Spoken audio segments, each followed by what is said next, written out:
everybody. Thank you so much for being here with us today. My name is Laura Thomas. I'm the director of the Office of Sustainability for the city, and I am thrilled to be here with you to celebrate so many successes and wins that our office has had over the last year, and for some really big, exciting announcements today as well. So without delay, I am going to introduce the Honorable Mayor LeVar Stoney. Thank you so much, Laura, and thank you for that kind introduction. Let's give another round of applause for Laura Thomas, our Director of Office of Sustainability. She's done an incredible job over the last year. It is always a thrill to have someone who grew up in the Metro Richmond region find her way back to the city of Richmond. Thank you, Laura, so much. I'm also proud today to be joined by our city council. We got members here with us this afternoon. President Michael Jones is with us. Council Vice President Nye is with us. And Council Member Jordan is with us as well. The City of Richmond and the City Council in conjunction have remained champions for implementing our shared goal of a greener, more equitable city. Our city is moving towards a sustainable future, a healthier future, and a greener future. And just look at the progress we've made over the past several years. I remember when I first announced the creation of the RVA Green 2050 back in 2017. And since then, my office, city staff, and city council have been working with the community to develop and now execute this robust, equity-centered climate action and resilience plan. Just earlier this year, we adopted RVA Green 2050, a move that creates new possibilities for a Richmond that puts racial equity, health, and resilience front and center. This prioritizes addressing communities on the front lines of climate change, those who are hit first and worst by the local impacts of the climate crisis.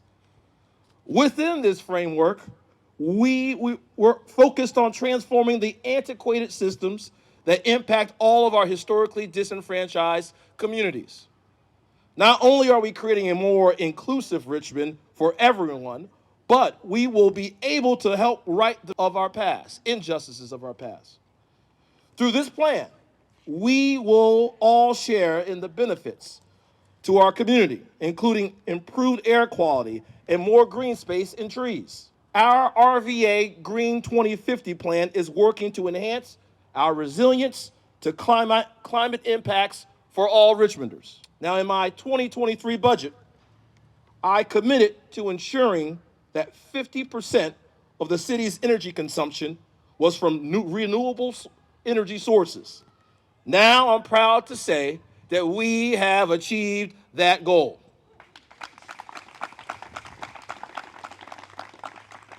But that's not all. I wouldn't want y'all to just come out here for just that. This year, we have also made some major progress. We have purchased 10 new electric vehicles to add to our city fleet. We've adopted commercial property assessed clean energy, the CPACE program. And we will be announcing the awardees of our Neighborhood Climate Resilience Grant Program today. And lastly, as we celebrate our progress towards sustainability, I'm proud to announce that the City of Richmond has also been awarded $6 million from the U.S. Department of Agriculture for our urban forestry efforts. $6 million. Folks, look, the City of Richmond already shines as a beacon of progress. And with this $6 million grant from the USDA, we can continue to cultivate a future where equity-centered urban forestry flourishes. All this progress for a more sustainable and equitable future is a game changer for Richmond, not just now, but for years and years, and hopefully a generation to come. So we are righting past wrongs. We are paving the future, a way towards the future. We are instituting environmental justice in Richmond, and we are leading the way for not just cities here across the Commonwealth of Virginia, but also the United States of America. Thank you all for your hard work.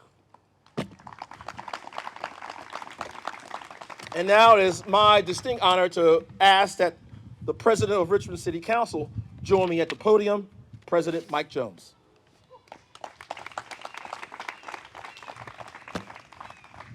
Thank you, Mr. Mayor. Hello, and thank each and every one of you for being here today. I am thrilled. I'm excited that we can celebrate all of the amazing things that we've been hard at work delivering for our community.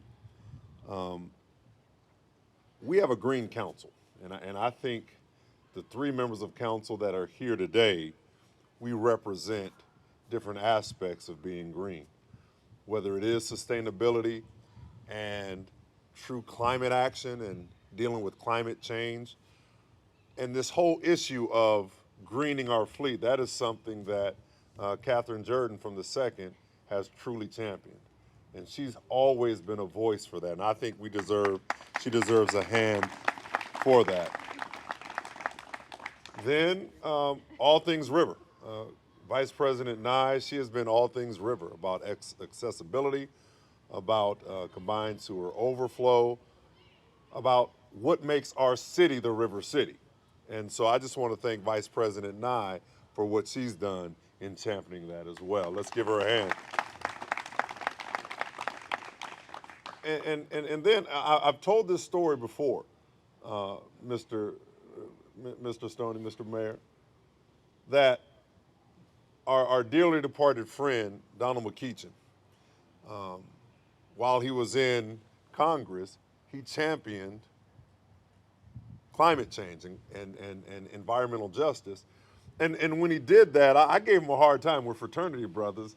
And I'm like, man, why are you doing that? All the issues going on in the hood, all the issues going on in our neighborhoods, why that? And Bishop McKenzie, he sat me down and said, young bro, let me tell you why this matters to our neighborhood. And that's when, a few years back, that I said, okay, I get it. I see how it impacts black and brown spaces. And it's called environmental justice. Because so much of what we see in African-American spaces, we see, people from Switzerland and Europe championing these causes, but we never see people who look like us fighting for clean air, fighting for clean neighborhoods, fighting for environmental justice. And I'm glad that I got sat down a few years back by my older brother, my dearly departed friend, to talk about the impacts of that. The fact that Deron Chavis can go into spaces and allow young boys and girls here at Oak Grove, at Miles Jones Elementary, to see what environmental justice in urban gardening looks like.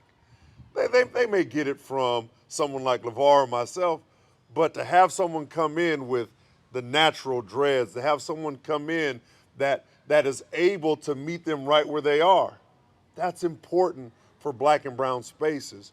That urban gardening isn't just for the New Jackson Ward, but it's for Southside, it's for Southwood, it's for Beaufont community.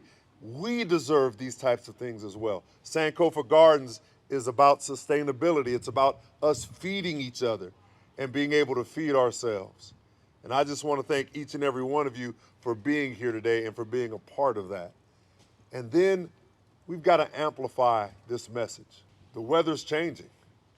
And there are those that would say there is no climate change, there is no issue, there's just the change of seasons. Well, we have sea level rise that challenges that. We have asthma rates in African American communities that challenges that. There's so many things that go on to impact us. This isn't just a white issue. This just isn't a wealthy issue. This is an issue for everyone that is on planet Earth. And I'm glad that Richmond is leading the charge.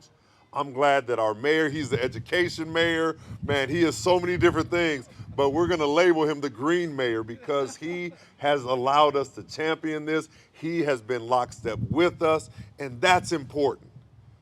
That as we talk about it on the council, we're not fighting, on the third and the second floor to make things like this happen. And that's the good news. Now, I wish I could get to drive one of these electronic vehicles today, but the mayor said, Mike, another time. But this is the hard work of so many individuals coming together to ensure that we do our part as a government, as a locality, and as a community to ensure that we stay green. So I just want to thank y'all for this time. I want to introduce and bring to you our Vice President of City Council, Vice President Catherine Nye. Oh, I'm sorry. Catherine Jordan, Kristen Nye, I apologize. Thank you, President Jones. And I do want to give President Jones some kudos too. We have, everyone on council has been supportive of these initiatives, and he has especially pushed for green space on the south side, especially in the 9th district, cleaning it up, making sure it's accessible to all constituents on the south side, and making sure we don't have those hot spots everywhere in the city. So kudos to you, President Jones. So I'm here to talk about 2 programs that I am so thankful we finally have in the city of Richmond. The first one is CPACE, which, yay, which started as an initiative before I was on council, so 8 years ago. This is a program that allows financing for developers, a loan, a fixed market rate, and it's eligible to commercial property owners in the city of Richmond, including multifamily buildings that have 5 or more units. And the funds support specifically energy efficiency upgrades like new HVACs, renewable energy like solar panels, and flood reduction projects like bioswales. This is a game changer in the city of Richmond. This can be a huge incentive in our commercial space, in our residential space, multifamily space, to encourage these developers to use this financing that's an incentive to do the energy efficient buildings that are usually more expensive. So we are so excited. And we also have Paul Brooks, who's on the board of the Virginia Pace Authority and is also a 4th District constituent. So good to see you, Paul. Thank you for your sitting on the board and for your advocacy. We appreciate you. And the second big thing I'm here to talk to you about, and both, by the way, I want to say that both of these things have come together since Laura Thomas has been here. Right. So thank you, Laura, because I feel like you've made magic happen, and I'm so grateful. So for years, I've been working with my colleagues on City Council to get us to be able to access the grants that are part of the Soil and Water Conservation District. We have residents throughout our district that have waterways on their properties, and also who want to have rain gardens or rain barrels and things that are more environmentally friendly, but sometimes the financial barrier keeps them from doing these things. So we are now able to use the Virginia Conservation Assistance Program, known as VCAP, and we are able to offer this benefit to our residents, and I am very excited. We're going to be able to encourage our residents to do bioswales, permeable pavement, green roofs, and rainwater catchment systems. Yay. So I'd like to thank the Department of Public Utilities. Do we have folks here from DPU? No. Okay. Well, DPU, we love you. Yes, and the Green City Commission. Do we have any commissioners? Yay. Thank you so much for supporting us in this journey of bringing this program to fruition. And I mean, the big picture, and as President Jones said, I do love the river. I talk about it a lot, and I'm really so grateful that we have this beautiful river in the middle of our city. This program specifically keeps the river clean by either retaining the rainwater on your property or keeping the debris from flowing off your property. So I know this is really technical, you guys, but it's a great thing, trust me. And we have these two programs that we can now access in the city of Richmond, and it's so lovely. Next up, we have Catherine Jordan, who is also going to speak on some of the programs in our city. Thank you. Thank you so much, and it really is amazing to be here with colleagues who get it. And I don't think folks realize how fortunate we are to have a mayor like LeVar Stoney, who has from the beginning championed the environment and been supportive of our local allies and council members and administration and staff, and given them the freedom to come up with some of these bold policies.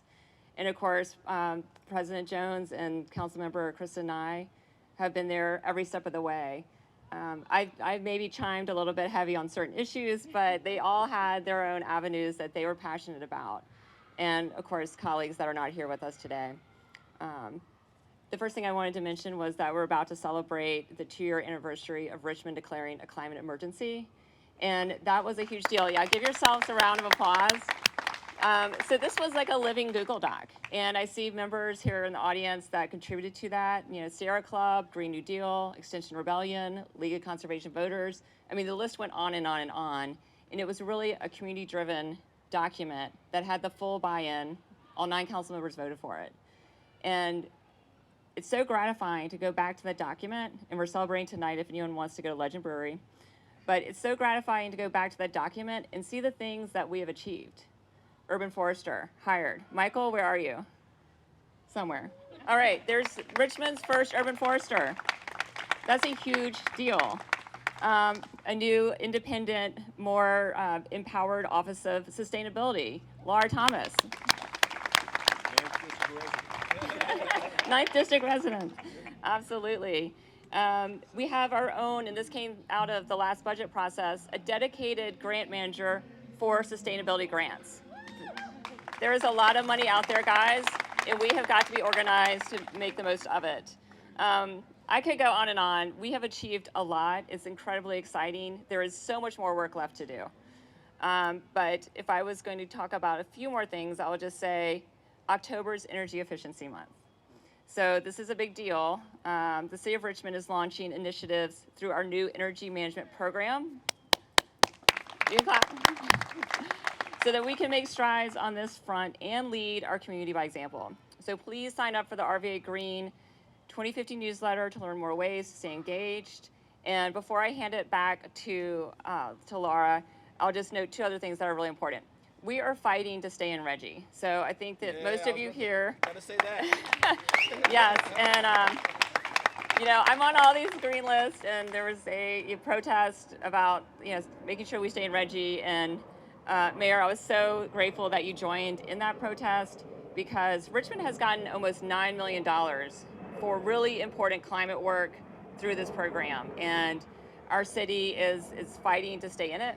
Please follow that. Please make sure you're reaching out to your statewide elected officials. And then I just want to emphasize really how far Richmond has come, because we've been doing a lot of planning, right? There's been a lot of community outreach, and people were wondering, like, well, where are the dollars? Where is the action? And so we're about to hear some amazing grants that are coming out to actually put those ideas into action. And there's more to come. We were lucky enough, Laura and I had a meeting with EPA.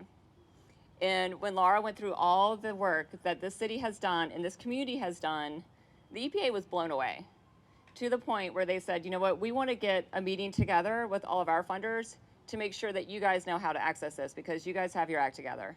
And I think we really are in that moment where we can say, Richmond's on the path to be the greenest city in the East Coast. So let's make it happen. Thank you.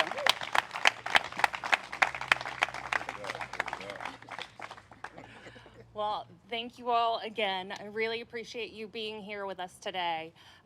From amazing announcements that the mayor made, like $6 million in urban forestry, as well as our neighborhood climate resilience grant recipients. We're so excited to be working alongside you all to help create the vision of the future that you want.